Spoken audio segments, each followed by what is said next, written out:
I'm Reese. And I'm Karissa. And we're from the Santa Barbara Middle School Team Press here with... Oh, awesome! Yay! I'm JAMIE McLEOD, and the film that was done by the Green Screen program featured our sanctuary, Santa Barbara Bird Sanctuary, and I'm the director. Awesome. And I am the producer of the film. Sadly, the director of the film, Keenan, couldn't make it. He's in Africa doing the Peace Corps, but he's very proud of it too, and we're all so proud to be here. Awesome. Okay.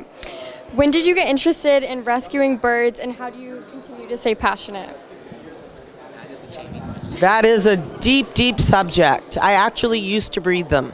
And over the decades, it became apparent to me that these cute, cuddly, intelligent, very complex creatures required more care than the average person was able to fulfill. And understanding that this is not like a dog or a cat, it's literally like a 2-year-old with a lifespan of up to 80 years. There's literally a pandemic of unwanted parrots out there because it's just so hard to fulfill their social needs in captivity. And it's not a domesticated animal. It's still a wild creature. So they're cute when they're babies, and then they grow up, and then they have innate needs and things that we can't fulfill in captivity. So it's very difficult for the average person to keep them for an 80-year lifespan when some of them scream loud as a 747, like 135 decibels. So there's never a quiet moment at the sanctuary.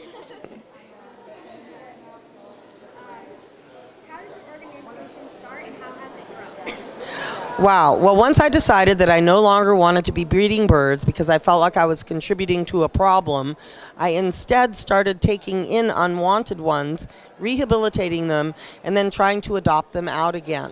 And in many cases, some of these birds have such baggage and problematic behavior that they become part of what's called our forever flock. And so we have nearly 80 birds on the premises, and we were heavily affected by the Thomas Fire. We had 6 satellite evacuation centers that were literally chased 3 different times until everybody was settled in Ventura safely. And then once evacuation orders were lifted and we thought it was safe to come home, we cleaned the facility up, brought the birds back to Summerland, and then this El Macho Grande flood came. This was not El Nino, and it turned Summerland into an island of mud. And so many heroes stepped out to help us get the birds what they needed at the right time, and I'm very proud to be a part of this compassionate community. And after being closed down for 8 weeks, Thomas burned through funding, and then the flood washed away some more. So in light of February being the month of giving and receiving love, we've started a crowdfunding campaign called fortheloveofbirds.org. And we had a friend of the flock step forward and say he would match any donation up to $25,000. So I'm humbled and grateful for so many people being heroes in this apocalyptic catastrophe. And I know that with the help of the community and my friends, we'll get by with some help from our friends. So we're grateful that the festival is gathering our compassionate community together for something positive because we've all had a lot to deal with.